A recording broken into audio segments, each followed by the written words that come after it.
1절에서 9절까지 말씀입니다. 제 성경으로는 구약 1041쪽 되겠습니다. 이사야 60장 1절에서 9절까지의 말씀을 제가 봉독하여 읽어드리겠습니다. 일어나라, 빛을 발하라. 이는 내 빛이 이르렀고 여호와의 영광이 내 위에 임하였음이니라.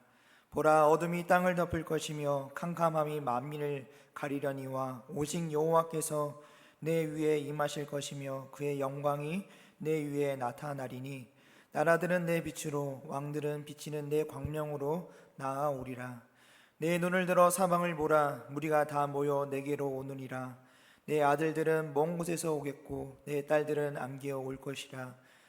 그때에 내가 보고 깊은 빛을 내며 내 마음이 놀라고 또 화창하리니 이는 바다의 부가 내게로 돌아오며 이방 나라들의 재물이 내게로 옴이라. 허다한 낙타, 미디안의 에바의 어린 낙타가 내 가운데 가득할 것이며 스바 사람들은 다 금과 유향을 가지고 와서 여호와의 찬송을 전파할 것이며 게달의 양 무리는 다 내게로 모일 것이요 느밧롯의 순양은 내게 공급되고 내 제단에 올라 기꺼이 받음이 되리니 내가 내 영광의 집을 영화롭게 하리라. 저 구름같이 비둘기들이 그 보금자리로 날아가는 것 같이 날아오는 자들이 누구냐? 곧 섬들이 나를 앙망하고 다시스의 배들이 먼저 이르되 먼 곳에서 내 자손과 그들의 은금을 아울러 싣고 와서 내 하나님 여호와의 이름을 드리려 하며 이스라엘의 거룩한 이에게 드리려 하는 자들이라. 이는 내가 너를 영화롭게 하였음이라. 아멘. 이 시간 우리가 복음을 전해야 하는 이유라는 제목으로 말씀을 전하고자 합니다. 성도님들, 오늘 우리가 함께 살펴본 이사야 60장은 선지자 이사야의 시대 이후에 바벨론 포로에서 돌아올 이스라엘 백성들에게 주어진 회복과 영광의 메시지를 담고 있습니다. 이사야 선지자는 약 기원전 8세기 후반에 활동했던 선지자였는데 아직 상황은 바벨론 포로 이전에 어려운 시기에 활동했지만 또 60장과 같은 말씀은 포로 위의 회복과 하나님의 영광을 예언하는 내용을 또 담고 있습니다. 당시 이스라엘과 유다는 주변 강대국들에 의해서 쇠퇴해졌고 침략당하는 어두운 역사적 현실 가운데 있었습니다. 이후 실제로는 나라가 멸망당하고 또 성전이 파괴되고 백성들이 포로로 끌려가는 절망의 시간들이 이어지게 됩니다. 그런데 이사야 60장의 말씀은 그 절망과 어둠의 끝에 있는 그들에게 희망의 메시지를 전합니다. 일어나라, 빛을 발하라. 내 빛이 이르렀고 여호와의 영광이 내 위에 임하였느니라.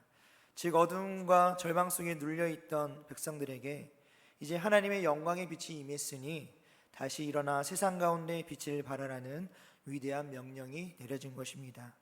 이 말씀의 성취는 궁극적으로는 예수 그리스도께서 이 말씀의 성취를 이루십니다. 참 빛이신 예수 그리스도께서 이 땅에 오셔서 죄와 사망의 권세로 어두워진 세상에 생명의 빛을 비추셨습니다. 그리고 이제 그 빛을 받은 우리 성도들로 하여금 세상 속에서 하나님의 영광을 드러내며 살아가게 하셨습니다. 그렇다면 오늘 우리가 이 말씀을 붙들고 깊이 묵상하며 스스로 물어야 할 질문들이 있습니다. 하나는 하나님께서 왜 우리에게 이 빛을 주셨는가?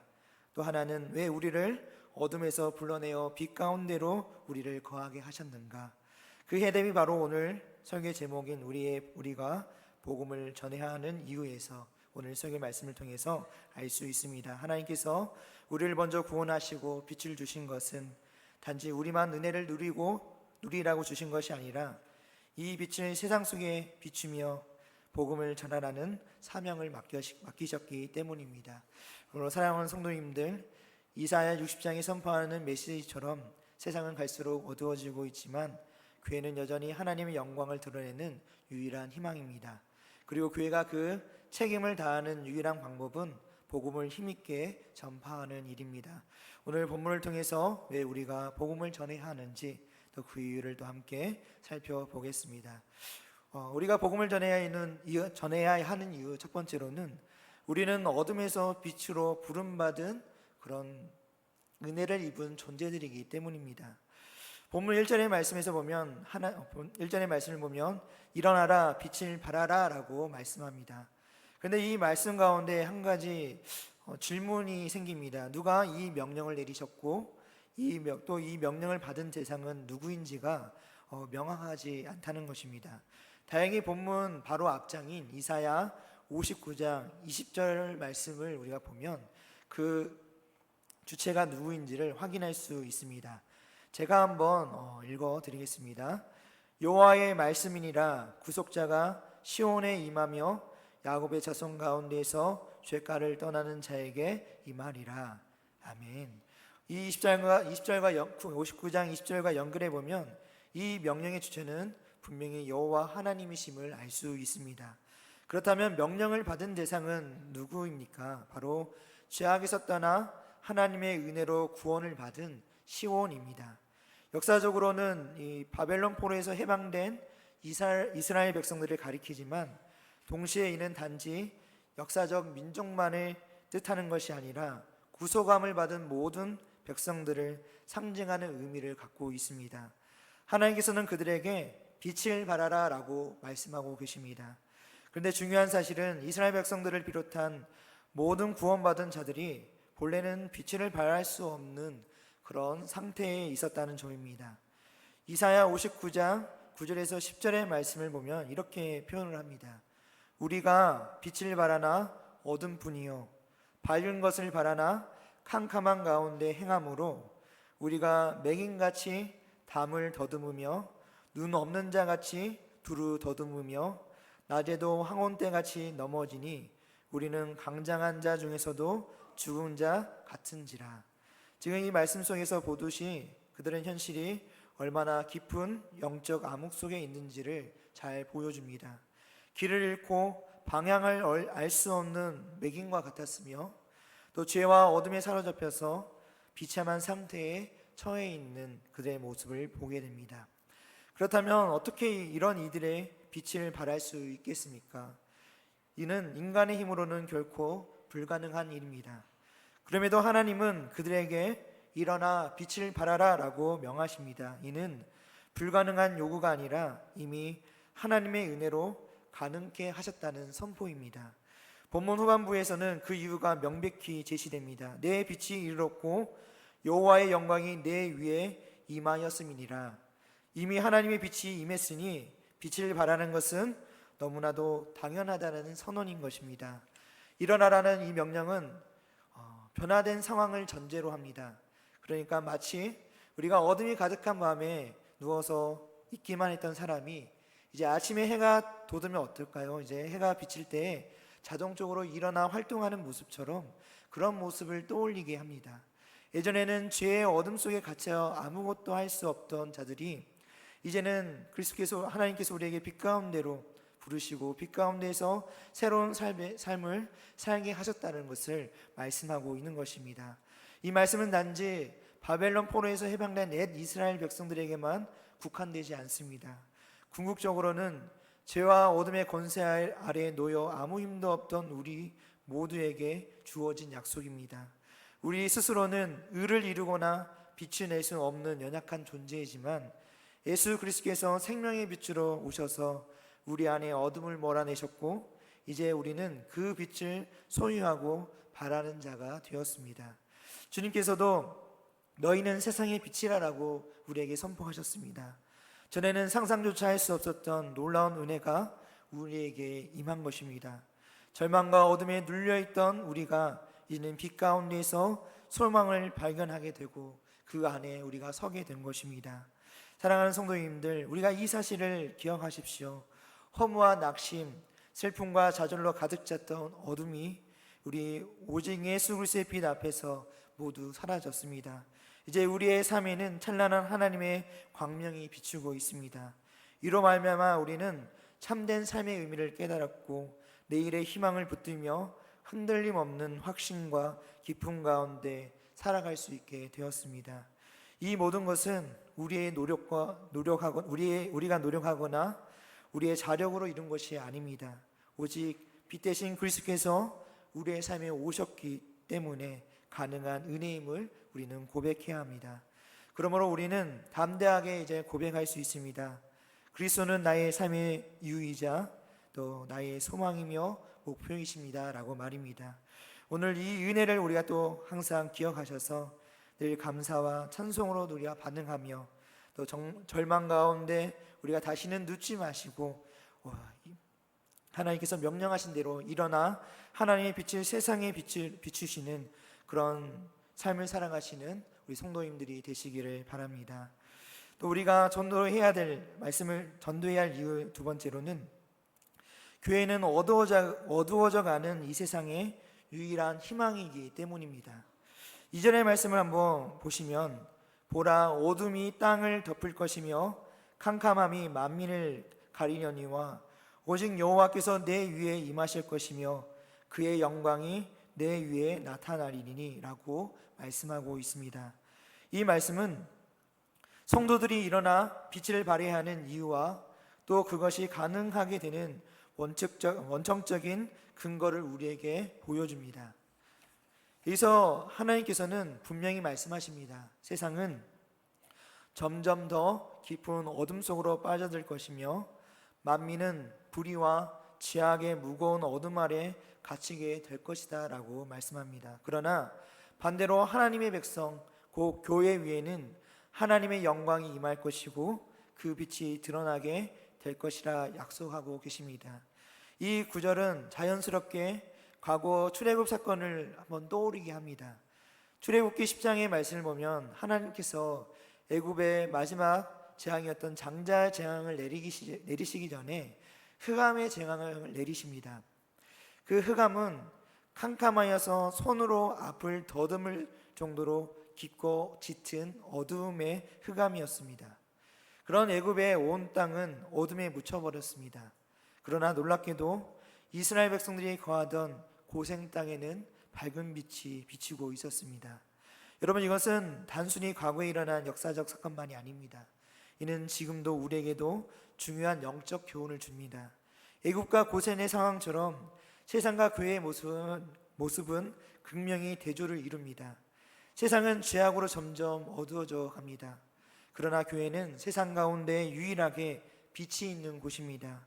마치 광대한 애굽 땅은 어둠에 묻혀 있지만 좁고 좁은 이 고생 땅만 빛이 있었듯 오늘날 거대한 세상이 죄와 절망 속에 빠져 있을지라도 작고 작은 이 교회 안에는 하나님의 영광의 빛이 살아 역사하시는 곳입니다. 이 점에서 우리가 반드시 기억해야 할 사실이 있습니다. 바로 세상은 점점 더 어두워져 간다는 것입니다. 사람들은 그 어둠을 막겠다고 나름대로 최선을 다합니다. 제도와 법률을 강화하고 교육과 윤리적 가르침을 통해 사회를 개선하려고 애씁니다. 하지만 그것은 병이 깊은데 대증요법만 하는 것과 같습니다. 잠시 어둠이 옅어지는 것처럼 보일 수도 있겠지만 죄악의 근원이 사라지지 않기 때문에 결국은 계속 어둠으로 갈 수밖에 없는 상황인 것입니다. 마치 가정이나 공장에서 온갖 더러운 하수를 정화하지 않고 그대로 강으로 흘려보내면 강물이 점점 더러워질 수밖에 없는 것과도 같습니다. 사람들이 아무리 정화시설을 마련하고 수질검사 기준을 강화한다 해도 계속해서 이 오염원이 되는 이 물을 정화수나 그리고 점검 없이 계속 강에다 보낸다면 결국 강은 죽어가게 되고 말 것입니다. 마찬가지입니다. 죄로 부패한 인간이 끊임없이 죄를 내뿜는 한 세상은 죄로 점점 더 가득 차게 되며 어둠은 짙어질 수밖에 없습니다. 그러므로 사랑하는 성도님들, 우리는 세상에 흘러나오는 수많은 악의 소식을 접할 때마다 충격을 받거나 놀라워할 필요가 없습니다. 매석금을 통해 들려오는 끔찍한 범죄나 혹은 전쟁과 불의, 도덕적 탈선의 소식들은 당연한 수수이며 앞으로는 더 많아질 것입니다. 왜냐하면 성경은 이미 세상에 갈수록 타락하고 어두워질 것이라고 말씀하고 있기 때문입니다. 그렇다면 이럴 때 교회는 어떻게 해야 할까요? 교회는 더욱 빛을 발해야 합니다. 세상이 어두워질수록 빛은 더욱 빛나게 되어 있습니다. 캄캄한 밤일수록 별빛은 더 선명해지는 것처럼 교회가 세상 가운데서 하나님의 빛을 잃지 않고 더욱 드러낸다면 세상 사람들은 그 빛을 주목하게 될 것입니다. 그래서 본문 3절의 말씀처럼 열방이 내 빛으로 나아오며 라는 그런 역사가 우리에게 일어나게 될 것입니다. 성도님들, 애굽의 흑암의 그 지향을 다시 한번 생각해 보십시오. 캄캄한 어둠 속에 있던 애굽 사람들 가운데 분명히 그 고센 땅에 빛이 있고 또 빛이 있다는 그 소식을 듣고 그쪽을 향해 발걸음을 옮긴 자들이 분명히 있었을 것입니다. 왜냐하면 그들에겐 빛, 곧 희망은 고생 땅에만 있었기 때문입니다. 오늘날도 마찬가지입니다. 세상 어디에도 참된 소망은 없고 오직 교회만이 세상의 유일한 희망의 공간이며 하나님의 영광의 빛이 있는 곳입니다. 하지만 오늘 우리의 교회를 한번 돌아보면 어떻습니까? 교회가 세상의 희망으로 찬란히 빛나기보다는 오히려 세상과 같이 어두워지고 더 나아가 비난과 지탄의 대상이 되는 경우도 있습니다. 이는 교회의 본연의 사명을 철저히 벗어난 모습일 것입니다. 더 나아가 빛을 찾아 헤매는 이들에게 오히려 절망과 실망을 안겨주는 더 죄악된 모습일 것입니다. 왜 이것이 심각한 문제입니까? 교회 외에는 참된 희망이 없기 때문입니다. 만일 교회가 빛을 잃으면 이 세상에는 정말로 어둠뿐입니다. 그러므로 우리는 더욱 주의 말씀 가운데 각성해야 됩니다. 교회가 다시금 회개하고 그 면모를 일신하며 하나님의 영광의 빛을 회복해야 합니다. 그리고 세상 사람들에게 오직 교회 안에만 참된 희망이 있고 여기서만 하나님의 영광의 빛을 볼 수 있다는 것을 우리를 통해 보여주어야만 합니다. 사랑하는 성도님들, 세상이 아무리 타락하고 어두워진다 해도 우리가 좌절하지 마시기 바랍니다. 중요한 것은 세상은 더 어두워질지라도 교회는 더 밝아져야 한다는 사실입니다. 우리가 하나님의 영광으로 충만하면 우리 교회가 비록 작고 연약할지라도 세상을 향한 유일한 희망으로 우뚝 설 수 있습니다. 그러므로 오늘의 말씀 앞에서 우리 모두 교회가 세상의 빛으로서의 사명을 감당하고 있는지를 한번 진지하게 돌아보시고 또 다시금 이 빛을 회복하고 또 세상의 빛이 되어 세상을 밝게 비치는 그런 아름다운 우리 교회가 되기를 또 바랍니다. 우리가 전도해야 할 세 번째 이유는 참된 교회의 영화로움이 복음 전파 사역에 있기 때문입니다. 본문 6절과 7절의 말씀을 보시면 시온 곧 교회로 나오는 무리들의 그 정체들이 밝혀집니다. 그들은 미디안, 스바, 게달, 느바요 사람들이었습니다. 물론 이들만 교회에 나온 것은 아닙니다. 성경은 그들을 모든 열방의 대표로 언급하고 있을 뿐입니다. 그런데 우리는 왜 하필 이들이 대표로 등장했는지를 주목할 필요가 있습니다. 이들은 아라비아 반도와 사막지대에 거주하던 사람들이었으며 주로 대상 무역과 목축에 종사했던 사람들이었습니다. 당시 사람들의 시각에서 그들은 주변 민족들 가운데에서도 성격이 거칠기로 유명했고 또 향락을 즐기는 사람들이었고 하나님보다는 자기 힘과 능력을 의지하는 그런 사람들로 인식되어 있었습니다. 한마디로 말한다면 신앙과는 거리가 먼 인생들처럼 보였다는 것입니다. 그런데 본문은 놀랍게도 바로 이러한 사람들이 교회가 바라는 그 빛을 보고 하나님께로 나와 많은 제물을 드리며 더 나아가 여호와의 찬송을 전파하게 될 것이다 라고 말씀하고 있습니다. 인간적으로는 신앙에 무관 관심도 없고 자기 힘을 자랑하며 살 듯 보이는 이들도 결국 구원의 빛 앞에 무릎 꿇고 하나님을 높이며 교회를 영화롭게 하는 도구로 쓰임받게 된다는 것이 놀라울 따름입니다. 여러분, 이것이 의미하는 바가 무엇이겠습니까? 겉으로는 하나님과 무관한 사람처럼 보이지만 사실은 모든 인생은 그 심령 깊숙한 곳에서 하나님의 구원을 갈망하고 있다는 사실입니다. 전도서 3장 11절의 말씀처럼 하나님께서 모든 사람의 마음에 영원을 사모하는 마음을 두셨다라고 말씀합니다. 그러므로 한 사람도 예외 없이 모든 인생은 본능적으로 구원을 바라고 있습니다. 겉으로는 강하고 완고해 보여도 그 심령 속 깊은 곳에서는 하나님의 은혜를 향해 목말라 있다는 것입니다. 그러나 문제는 구원의 기회를 얻지 못했다는 것입니다. 구원의 길을 알지 못하고 구원의 빛을 보지 못했기에 여전히 방황하고 있는 것입니다. 만일 그들에게도 구원의 빛이 비춰지고 기회가 주어진다면 놀랍게도 그들은 하나님께 나와 구원받고 하나님의 찬송을 전파하는 그런 사람들로 변화될 것입니다. 성도님들, 이것이 바로 우리가 복음을 전해야 하는 이유입니다. 왜 우리가 빛을 비춰야 하고 복음을 증거해야 합니까? 인생은 누구나 구원을 갈망하기 때문입니다. 복음만이 그 갈망을 채우고 인생을 구원으로 이끌 수 있는 가장 위대한 도구이기 때문입니다. 그러므로 우리는 대상을 가리지 말고 복음을 전해야 합니다. 또 여기서 우리가 흔히 범할 수 있는 질문이 하나 있습니다. 사람을 외모와 조건으로 판단하여서 저 사람은 구원받을 수 있는 사람이 아니다라고 스스로 선입견을 가지는 것입니다. 그러나 이것은 매우 심각한 죄입니다. 그것은 구원자의 주권을 무시하는 행위이며 사실은 구원을 간절히 바라는 영혼에게 기회를 빼앗는 잔인한 행위이기도 하기 때문입니다.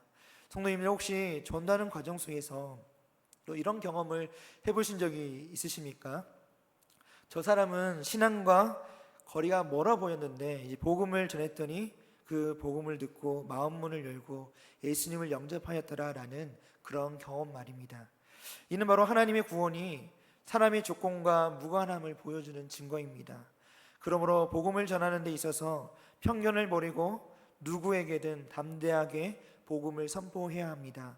모든 사람은 구원이 필요하고 근본적으로 모두가 하나님의 구원을 갈망하고 있음을 기억하시기 바랍니다.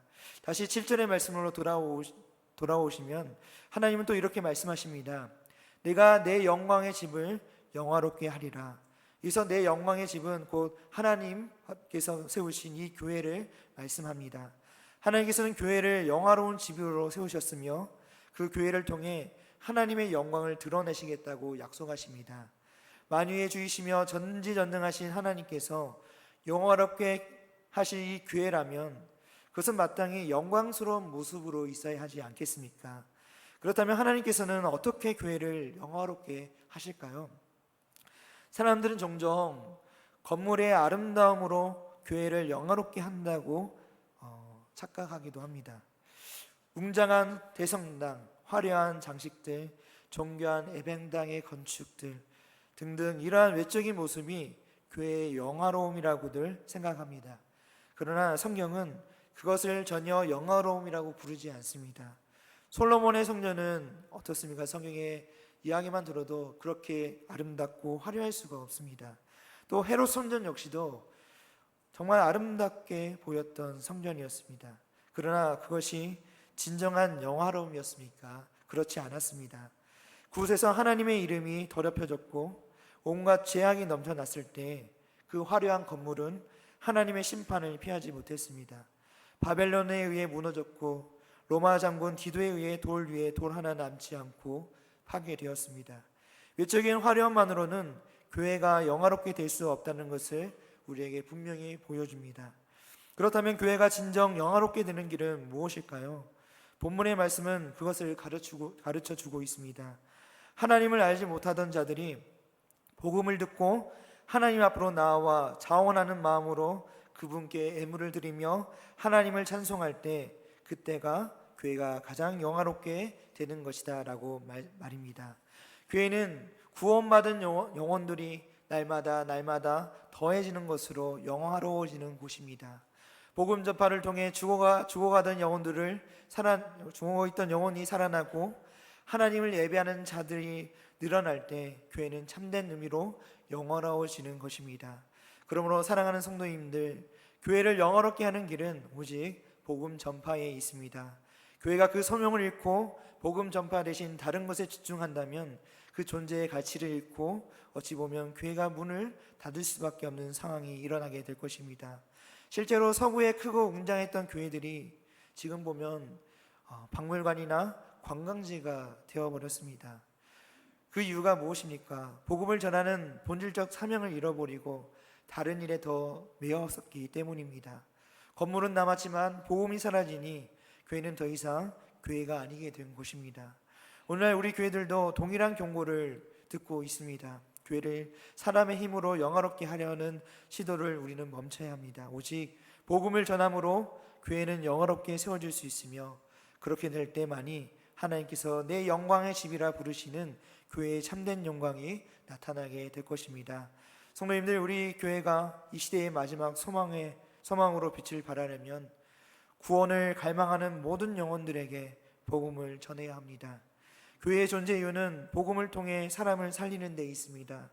그러므로 오늘 이 말씀을 성도님들 마음 가운데 새기시고 우리 역시 힘을 다하여 복음을 전파함으로 우리 교회가 하나님의 영광으로 가득 찬 집, 또 참으로 영화로운 교회로 세워지기를 간절히 바랍니다.